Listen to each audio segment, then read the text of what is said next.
सदगुरु दैव की जय। दिनकरनाथ महाराज की जय। आद्य जगत गुरु शंकराचार्य महाराज की जय।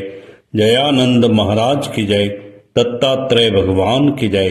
ओम नमः पार्वती पतये। हर हर महादेव हर।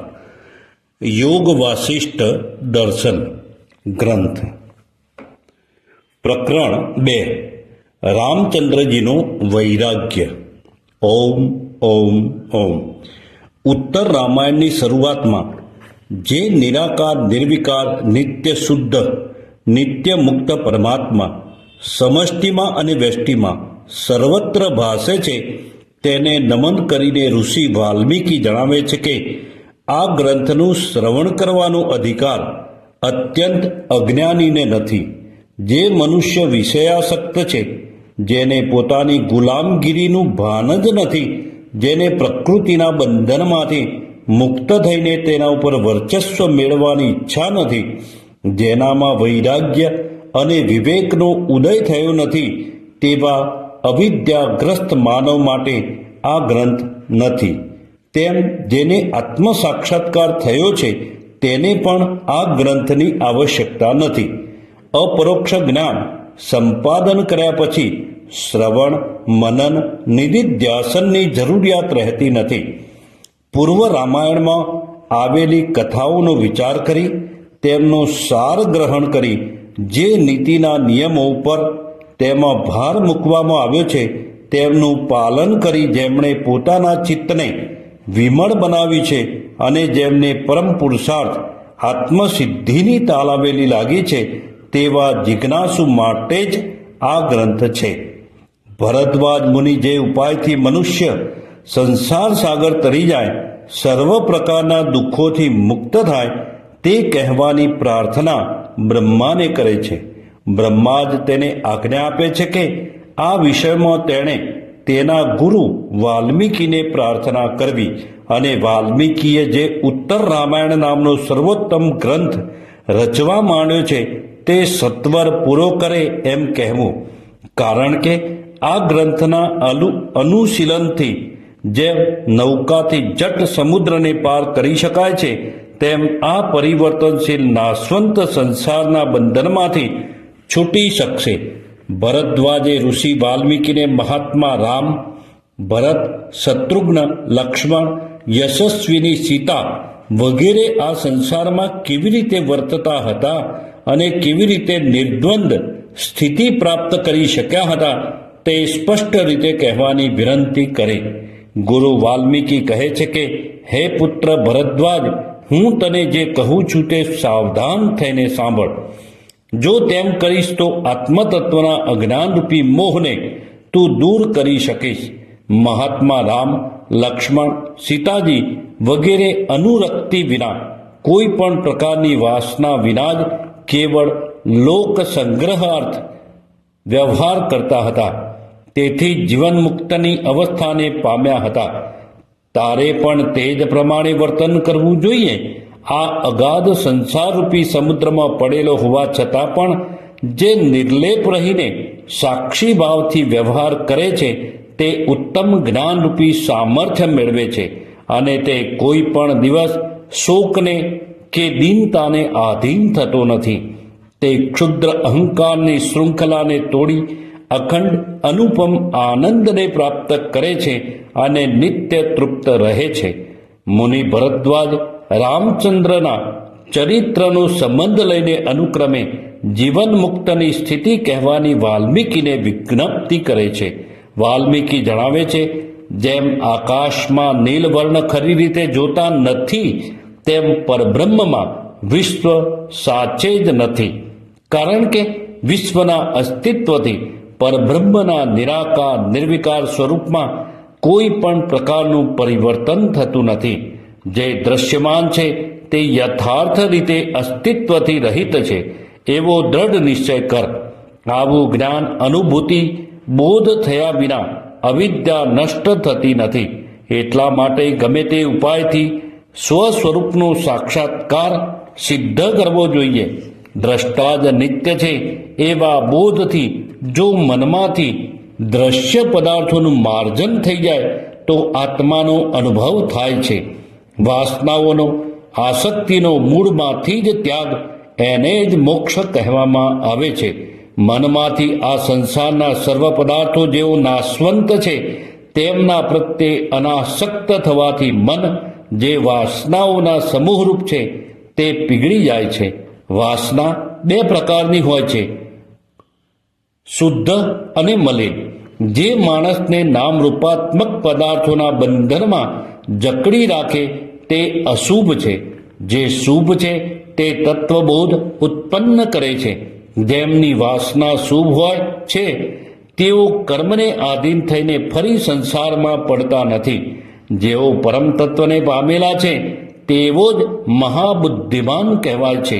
વાલ્મીકી કહે છે, રામચંદ્રજી વિદ્યાભ્યાસ સમાપ્ત કરી ઘેર આવ્યા અને પોતાના ઘરમાં દિવસો વિનોદોથી વિતાવવા લાગ્યા. આમ કરતા કરતા એક દિવસે રામચંદ્રજીના મનમાં તીર્થો અને પવિત્ર આશ્રમો જોવાની તીવ્ર ઈચ્છા થઈ. પોતે પોતાના પૂજ્ય પિતાશ્રીને તેમ કરવા પરવાનગી આપવા વિનંતી કરી. મહારાજા દશરથે આનો સહર્ષ સ્વીકાર કર્યો. શુભ દિવસે લક્ષ્મણ અને શત્રુઘ્ન સાથે રામચંદ્રજી યાત્રામાં નીકળવા સુસજ્જ થયા. બ્રાહ્મણોએ સ્વસ્તિ વાચન કર્યું. વડીલોએ આશીર્વાદ આપ્યા. વશિષ્ઠની આજ્ઞાથી થોડા બ્રાહ્મણો પણ તેમની સાથે જવા તૈયાર થયા. નગરજનો વાજિંત્ર વગાડીને તેમને માન આપવા લાગ્યા. પ્રજાજનોની આશીષો સત્કારપૂર્વક સાંભળી રામચંદ્રજી નગર બહાર નીકળ્યા અને પોતાની યાત્રા શરૂ કરી. બ્રહ્મર્ષિ રાજર્ષિઓના આશ્રમો, તીર્થોના સમૂહો, સરોવરો, નદીઓ, નદીમાં પોતાના ભાઈઓની સાથે વારંવાર ફરી પોતાને ઘેર પાછા ફર્યા. અયોધ્યા નિવાસીઓએ રામચંદ્રજીને પુષ્પોથી વધાવ્યા. આવીને વડીલોને પ્રણામ કરીને રામચંદ્રજીએ પોતાના પ્રાસાદમાં પ્રવેશ કર્યો. રામચંદ્રજીના આગમનથી આનંદિત થઈને લોકોએ 8 દિવસ ઉત્સવ ઉજવ્યો અને ગાનતાનથી કોલાહલ કરી મૂક્યો. તીર્થયાત્રાથી પાછા ફર્યા બાદ રામચંદ્રજી સર્વ સમય ઘરમાં જ ગાળવા લાગ્યા અને શરદ ઋતુમાં તળાવની માફક દિવસે દિવસે સુકાવા લાગ્યા. ચિંતાને વશ થવા લાગ્યા અને તેમનું મુખારબિંદ પણ ફિક્કું પડવા લાગ્યું. અન્ય મનુષ્યો જોડે વાતચીત કરવામાં તેમને આનંદ આવતો ન હતો. એકાકી જીવન ગાળતા હતા. મૂંગાની માફક બેસી રહેતા હતા.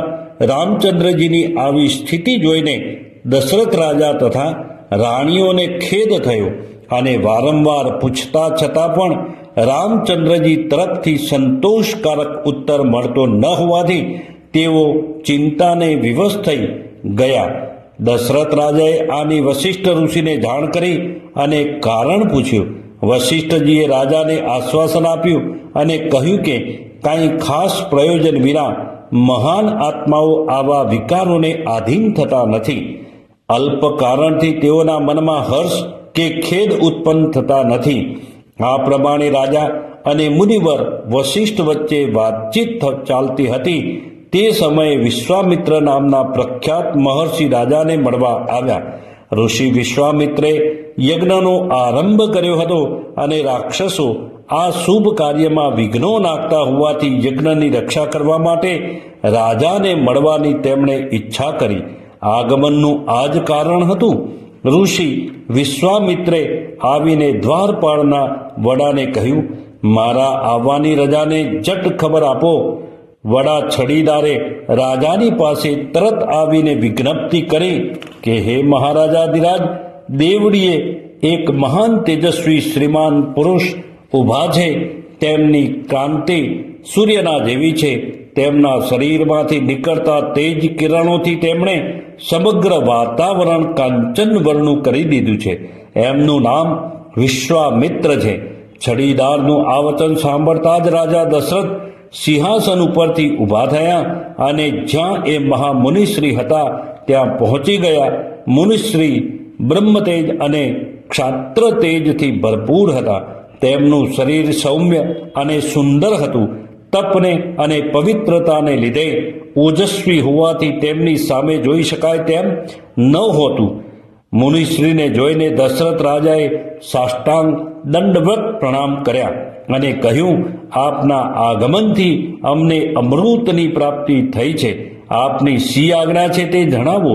આપની હું કઈ રીતે સેવા કરું?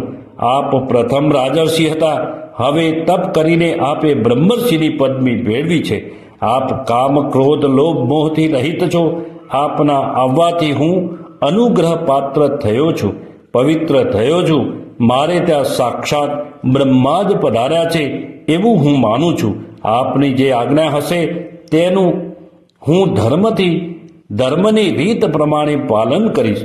વિશ્વામિત્ર રાજાના વચનો સાંભળી ખુશી થયા અને રાજાને કહ્યું કે, હે રાજસિંહ, મેં સિદ્ધિને વાસ્તે યજ્ઞ કરવાનો આરંભ કર્યો છે, પણ રાક્ષસો તેમાં વિઘ્નો નાખ્યા કરે છે. માટે નિરુત્સાહ થઈને હું અહીં તમારી પાસે આવ્યો છું. મારામાં શક્તિ છે, પણ રાક્ષસોને શાપ આપવાની મારી ઈચ્છા નથી, કારણ કે આ કાર્ય જ એવું છે કે તેમાં શાપ આપવો અનુચિત છે. હું જાણું છું કે સિંહના જેવો પરાક્રમી અને વીર્યવાન આપનો પુત્ર રાક્ષસોને ચીરી નાખે તેમ છે. એ તમારો પાટવી પુત્ર મને આ કાર્યને માટે સોંપો. હું મારી દિવ્ય શક્તિથી તેનું રક્ષણ કરીશ. રાક્ષસોની સાથે યુદ્ધ કરવામાં રામ વિના બીજો કોઈ પુરુષ સમર્થ નથી. રાજા દશરથને આ વચનો સાંભળી મનમાં ખેદ થયો. તેઓના મંતવ્ય પ્રમાણે રામચંદ્ર આવા ભગીરથ કાર્ય માટે યોગ્ય ન હતા. તેથી તેમણે વિશ્વામિત્રને કહ્યું કે હું પોતે જ મારી સેનાથી વીંટાઈને રાક્ષસોની સાથે યુદ્ધ કરીશ. માટે આપ મને આજ્ઞા આપો. રામચંદ્રજીની નાની વય છે, તેમજ વળી ગમે તે કારણસર તે હમણાં સૂનમૂન અવસ્થામાં રહે છે. અન્ન ખાઈ શકતો નથી અને ઘરની ભૂમિમાં વિહાર પણ કરી શકતો નથી. દશરથ રાજાના આ વચનો સાંભળી મુનિ વિશ્વામિત્ર રોષ પામ્યા અને કહ્યું કે, હે રાજન, તમે આપેલું વચન પાળવાની તમારામાં શક્તિ ન હોય તો તમે સ્પષ્ટ રીતે કહો, એટલે હું પાછો ચાલ્યો જઈશ. મુનિ વશિષ્ઠજી આ સાંભળીને રાજા દશરથને કહ્યું, હે રાજન, તમારે સ્વધર્મનું પાલન કરવું જોઈએ. ત્રિભુવનના સ્વામી એવા આ મહાન આત્માની આજ્ઞા તમારે શિરોધાર્ય ગણવી જોઈએ. વિશ્વામિત્ર ધર્મનું મૂર્તિમાન સ્વરૂપ છે, પરાક્રમીઓમાં શ્રેષ્ઠ છે, વિવિધ અસ્ત્રોને જાણે છે. દેવો, અસુરો, રાક્ષસો, નાગો એ સગડા ભેગા થાય તો પણ એ કોઈ વિશ્વામિત્રની બરાબરી કરી શકે તેમ નથી. વિશ્વામિત્રના તપથી પ્રસન્ન થયેલ શિવજીએ એમને અમોઘ અસ્ત્રો આપ્યા છે. આ મુનિરાજની સમીપમાં કોઈ માણસનું મૃત્યુ આવી ચૂકેલું હોય તો પણ તે અમરતા પામે છે. માટે તમે વચનભંગ કરો નહીં, દીનતાને વશ થાવ નહીં. ગુરુ વશિષ્ઠના આવા પ્રેરણા અને બોધદાયક વચનો સાંભળી દશરથ રાજાએ લક્ષ્મણને અને રામને બોલાવવા આજ્ઞા કરી. રાજાએ મોકલેલો દ્વારપાળ રામ મંદિરમાં આવ્યો.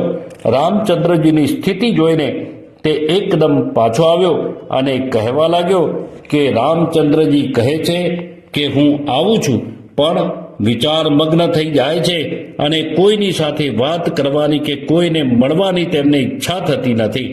રામનું શરીર ખેદથી ક્ષીણ થઈ ગયું છે. તીર્થયાત્રા એથી પાછા આવ્યા બાદ આજ પર્યંત મનમાં બળ્યા કરે છે.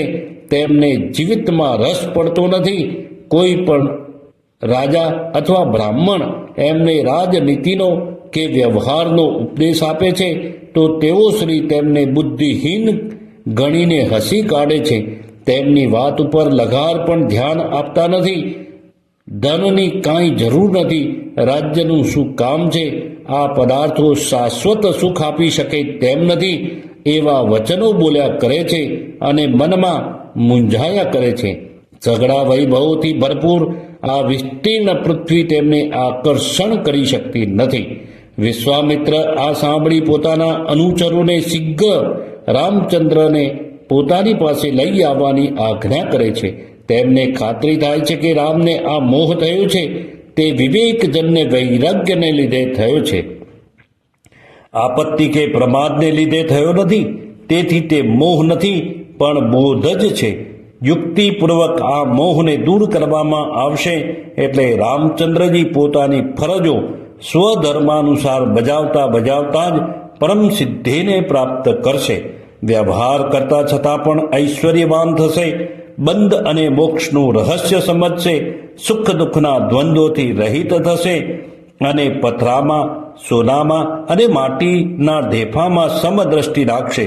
મુનિવર વિશ્વામિત્રે પ્રમાણે કહ્યું એટલે રાજા દશરથનું મન આનંદથી ભરાઈ ગયું અને રામચંદ્રજીને બોલાવવા દૂતો ઉપર દૂતો મોકલ્યા.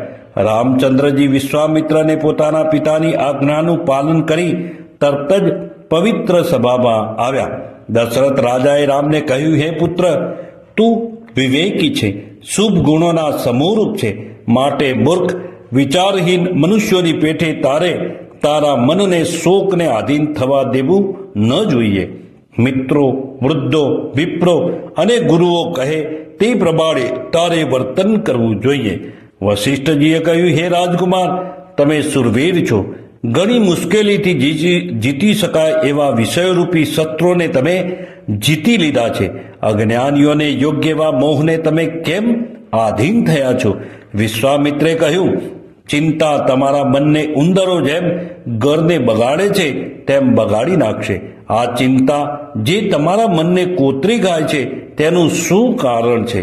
તમે સર્વ પ્રકારના સૌભાગ્યથી પૂર્ણ છો, માટે ખરી રીતે તો ચિંતાને તમારા મનમાં સ્થાન હોઈ શકે જ નહીં. તમારા મનમાં જે અભિપ્રાય હોય તે મને સત્વર જણાવો.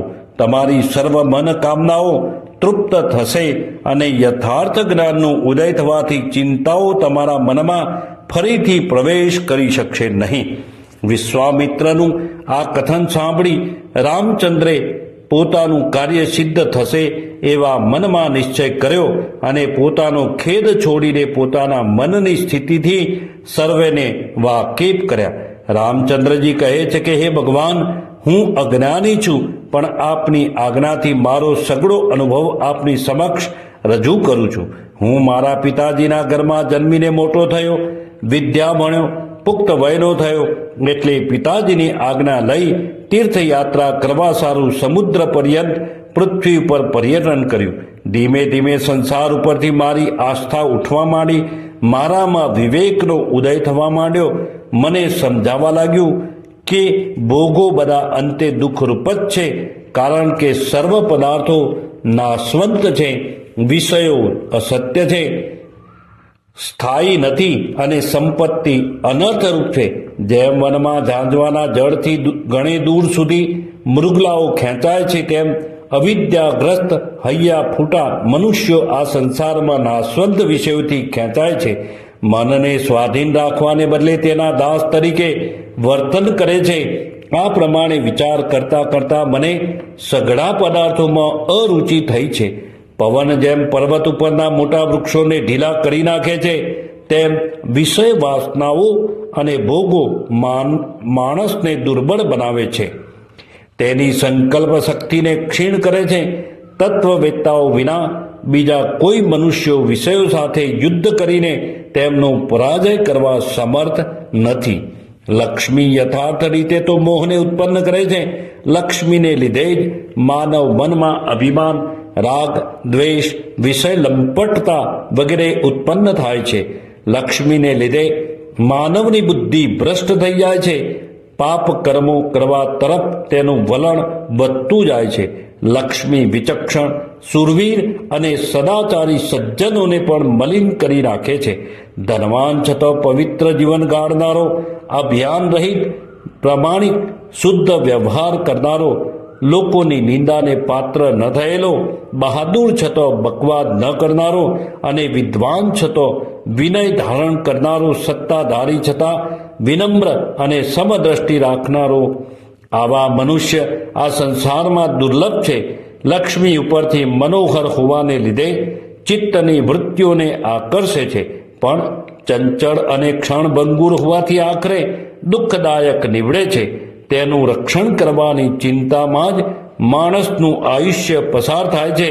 જેમણે જાણવાની વસ્તુ જાણી લીધી છે, જેઓને શાશ્વત પદમાં વિશ્રાંતિ મળી છે, તેમનું જીવન જ સુખદાયી થાય છે અને તેઓ જ સ્તુતિમાં, નિંદામાં, જય પરાજયમાં, લાભાલાભમાં ક્ષમતા રાખી શકે છે. તૃષાતુર, અજ્ઞાનગ્રસ્ત, મૂઢ માણસ જ આ સંસારમાં વિષયોના પ્રવાહોમાં તણાયા કરવાનું પસંદ કરે છે.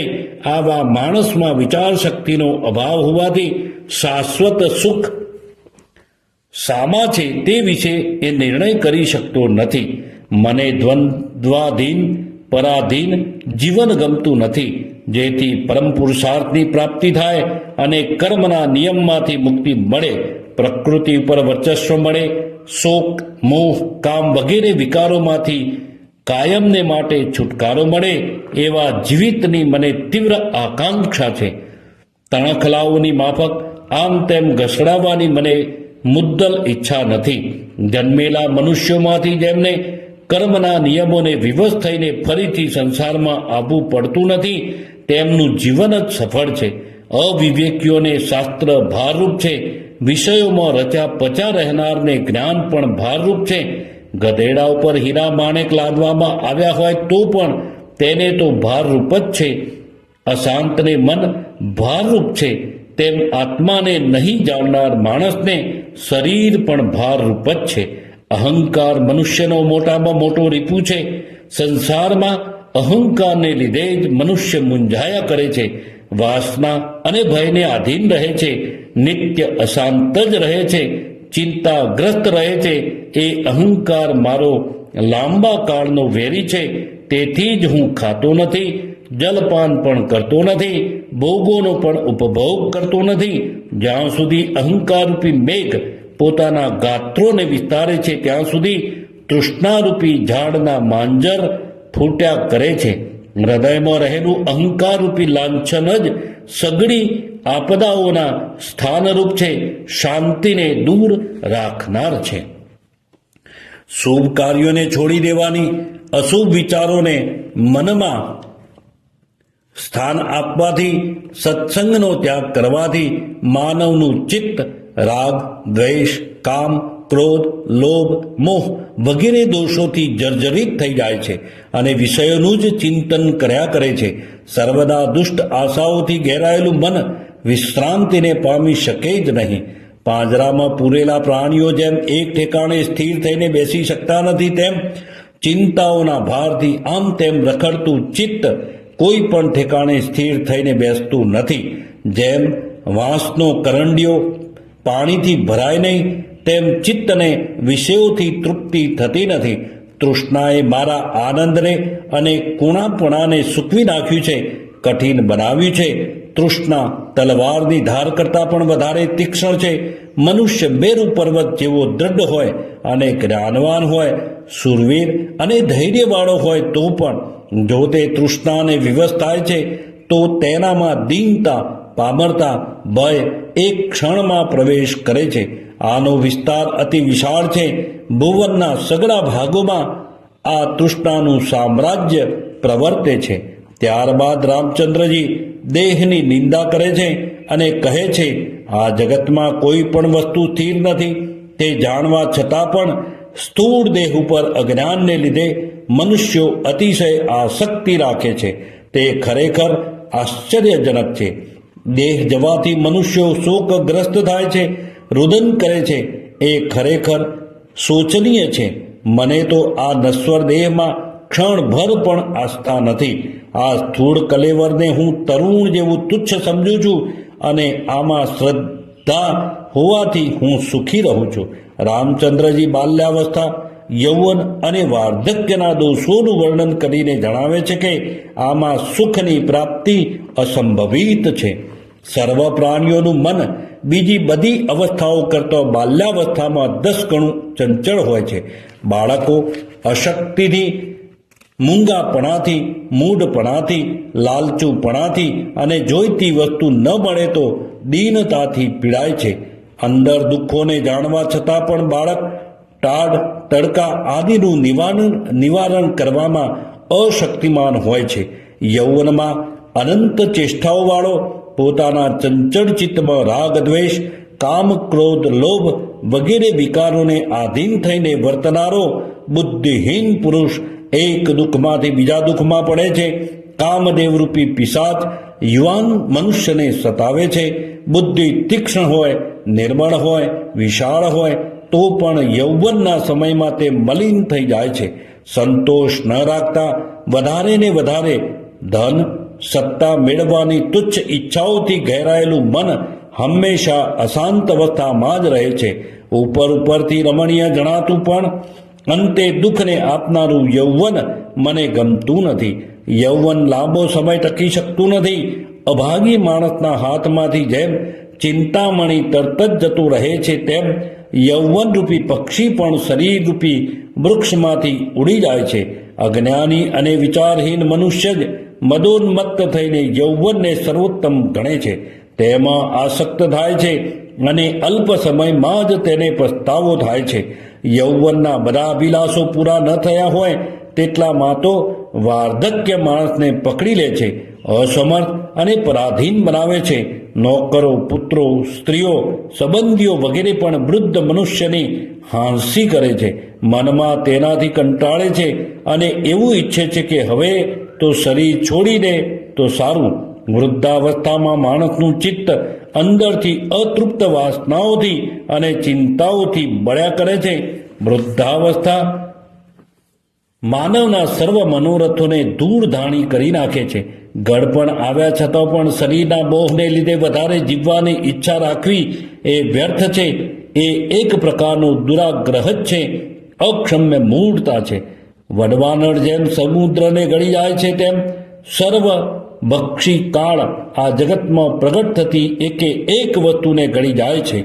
અનંત બ્રહ્માંડો, દેવો, અસુરો, અગણિત લોકો, મનુષ્યો, પશુઓ, પક્ષીઓ, સ્થાવર જંગમ સર્વ પદાર્થો કાળનો કોળિયો થવા જ સર્જાયેલા છે.